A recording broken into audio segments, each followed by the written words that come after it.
We are now live on Facebook with Saving America. Dr. David Schein is Associate Dean at the University of St. Thomas here in Houston. He's also a professor there. He's on the board of one of the largest chambers of commerce in Houston, the Heights Chamber, and he has his own consulting company, Claremont Management Group. So not sure, David, how you have time to do all this, but I'm glad you do, because as I was saying, you're one of the easiest people I've ever interviewed because you have your answer ready and you're good to go. So great time. And you were just interviewed this week on a television station from the UK. So that was exciting. It was. It's called BVTV.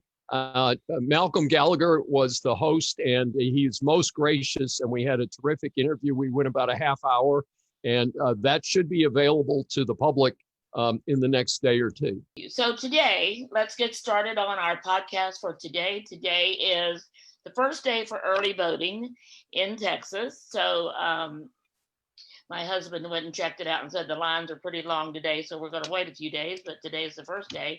And our conversation today with David in the news, that's our first segment.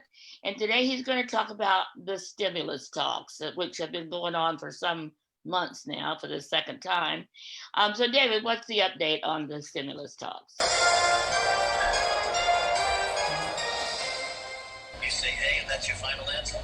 Thank you, Sandy, for that kind introduction. The stimulus talks are a battle between the needs of the American business community, which is where the money comes from. If you don't have businesses providing employment and generating income, there is no economy. So the critical element that we have here is that Pelosi and her buddies want to total up the stimulus dramatically in order to take care of their buddies, which are basically the failed states of California, New York, and New Jersey, and to make sure that they get money to pay for their misgoverned operations. And the stimulus needs to go to business interests. I'm kind of mixed emotion on the airlines. The airlines basically, Delta just announced this morning that they've produced bigger than expected losses. They're talking 2 years to get back to normal. The airlines are looking at some major furloughs, and I didn't realize what a big impact that is. But United Airlines had 96,000 employees before the COVID thing started, and they're talking about laying off about half their employees. And the furlough was delayed because in the first stimulus, there was some money for the airlines, which they used with the understanding that they would not lay off their employees. They might reduce salaries or do other things, but it's turned into quite a situation. Trump has done several things within a few days. One is he announced last Monday that they were going to just suspend the stimulus talks. The market crashed. A lot of bad things happened. And then Pelosi said, well, no, we really, really have to have a stimulus, because I think she's counting on that to push the Democrats over the edge by getting some big bill that has a bunch of goodies for her constituents and the losers that they are. And so it's a tough deal. I do not want to see a whole bunch of money continue to be added to our enormous national debt. As you know, one of the two driving forces for me to write the book, The Decline of America, was the ridiculous, out of control national debt. And COVID is not a simple excuse for running up the debt in a non-wartime situation. And people can say, well, pandemic's pretty close to wartime. Not really. It's if it's mismanaged, it can be. But so I think that the stimulus talks are probably not going to produce a result before the election. That seems to be the consensus. And I don't think, even if it passed at this late date, that it would have much impact on the Biden-Trump situation. So that's my take on the stimulus talks. Okay, well, thank you for updating us on that. I know there's been some back and forth talk, and in the news, not sure exactly what was going on. So thank you for giving us that just straight news. And then again, once again, every week we cover one of the rumors going on, which there's always plenty to choose from. So tell us about this latest one, the rumor that Trump didn't really have COVID after all. Well, the weakest link. Goodbye. The rumor of the week that we have is kind of a bizarre one.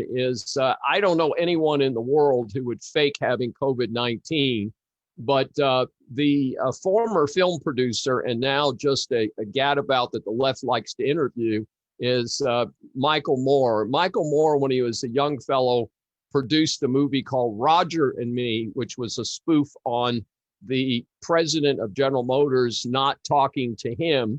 And it was a spoof on big corporations and how the corporations kind of do their own thing and ignore the public. And I'm somewhat sympathetic to that because I do think that General Motors has made a poor product for a long period of time. Supposedly they're making a better product today, but they have not come back into my good graces because they are have produced so many bad cars and have produced so much poor performance over a long period of time that, of course, the government came in and bailed them out. And then they still went bankrupt back in the 08-09 period. But in any event, he got off to a good start. Subsequently, he's been totally useless. But it was interesting that he got picked up for saying that Trump really didn't have COVID-19. Of course, the basis for that was that Trump had recovered so very quickly. And Trump, reporting this week, has had 2 consecutive days of COVID negative tests and is back out on the campaign trail. He's been in Florida. Oh, I take that back. He's been in Pennsylvania. He's run around some other states. So I think that it's a bit of envy on the part of Michael Moore that Trump recovered so quickly. And there are reports that may have helped Trump a little bit in the polls. I don't know if it'll be a big help, but it apparently may have humanized him a little bit with people. Don't think that he's a particularly nice guy or particularly human person. So that's a rumor for the week. And then we have the third segment each week, which is just the facts. And so for this week, we're going to talk about the vice president debate.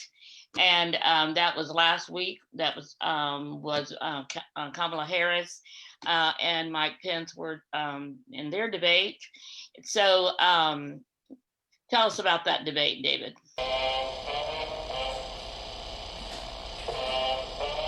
Just the facts, ma'am. Sure. Well, first of all, as you know, we did a special edition of Saving America to talk about the presidential debate. Right now, because of Trump's COVID diagnosis, even though he's recovered, there's been some controversy about whether that will take place next week. I hope it will, because I think we need a better showing to allow the American people to really see who the real Joe Biden is, because the first debate with Chris Wallace covering for him really didn't show Biden at his typical weakest. But with regard to the VP debate, I thought it was pretty much what you see is what you get. Kamala Harris is a very smart lady. She is very accomplished. And I take nothing away from her in terms of I'm not going to engage in ad hominem attacks on Kamala Harris. At the same time, she has certainly lied about her background, which is hilarious to me, because she was a very successful district attorney and prosecuted many, many minority peoples when she was district attorney, and actually ran for the United States Senate. That was her claim to fame to get elected to the United States Senate, is that she was tough on criminals, and the majority of those criminals were actually minority members. So it's rather interesting that she comes out to say she's going to repurpose the police. Repurpose the police has become the left's rallying cry to defund the police, which of course is a backwards movement. I thought that Pence conducted himself well. I thought he had the facts, which is this segment is just the facts. And I thought Pence did an excellent job of presenting the facts. And Kamala Harris was at a significant disadvantage. And so, having been basically trounced in the debate, she has subsequently claimed that she was bullied by Pence because he's a white guy and she's an African-American female. And I did not see it that way. I thought that the moderator, who is not from a conservative source, did a pretty doggone good job, significantly better than Chris Wallace did on the presidential debate. I thought Chris Wallace's performance was deserving of one of my famous F grades, by the way. And so does that quite frequently too. That's right. We're working on that one. We'll get working on the next one. But I think that the people who watched the debate who were fair would say Pence had the facts. The facts is that the United States has experienced a significant economic recovery under Trump, that the amount of regulation has been reduced. About the only rallying cry left, and of course she tried to work this into the debate, is this whole totally pathetic nonsense about Obamacare, which we're being inundated with today as the Amy Coney Barrett hearings go on, is that Obamacare was a total fraud from the day one. Misnamed the Affordable Care Act, it actually increased the cost of health insurance for virtually all Americans, except the handful of Americans who didn't make enough money to qualify for health insurance. They got the booby prize in that they got given money to discount their insurance below what it should have cost. And yet many of those people, if they're actually that broke, could have purchased low-cost health insurance plans, but those were no longer available because Obamacare wiped them out. So that seemed to be her main rallying cry. And again, she would refuse to answer, as Joe Biden famously has, whether they would engage in a court packing mechanism in order to try and avoid the impact of a conservative court. But overall, I thought that Mike Pence gets good points for it. I know people have in the conservative community have talked about Mike Pence as a presidential candidate next time out. It's oftentimes seen the VPs do that. And of course, George H.W. Bush did that in 1998. But I'm sorry, in 1988. I want to make sure I get my years right there. But I don't consider Mike Pence has got the moxie and the personality to really do that. And in fact, I'm hoping that the Republican Party will field a conservative female candidate. So we'll see how that goes. Thank you, David. Great answers to our topics today: the stimulus, Trump not having COVID, and why anyone would want to make that up again is ridiculous, and then just the facts, the VP debate. So again, let me remind you, with about 3 weeks left until the election, you have just a short time to do some research on how other presidents fared during a crisis, or how the economy went during their presidential time. So if you want to do a comparison, as we said a few minutes ago, David gives lots of Fs and very few, and none in this case, A's. So take a look, see how other presidents did, what they did, and then make an educated decision on the vote coming up on November 3rd. So The Decline of America, this is David's publication that came out a couple of years ago, and this is discussing presidents from Woodrow Wilson to Barack Obama, and lots of information, valuable information. So it's available on Amazon, either as an ebook or as a print book. So get your copy today and prepare for this upcoming election. So David, great job today as always. We look forward to hearing you again next week on saving America. So thank you for joining us, whether you're listening live on Facebook or whether you're watching or listening on one of our podcast distribution platforms. We thank you. And if you have a question for Dr. Schein, please feel free to put it in the comments or send an email to David. What is your Claremont email address? It's easy. It's dschein@claremontmanagementgroup.com, and they links through our website as well. Right. And if you go to the Claremont Management Group, as he said, you can get to all the videos, all the information about David, all the information about his book. So go to ClaremontManagementGroup.com today to get more information and then be in touch with David.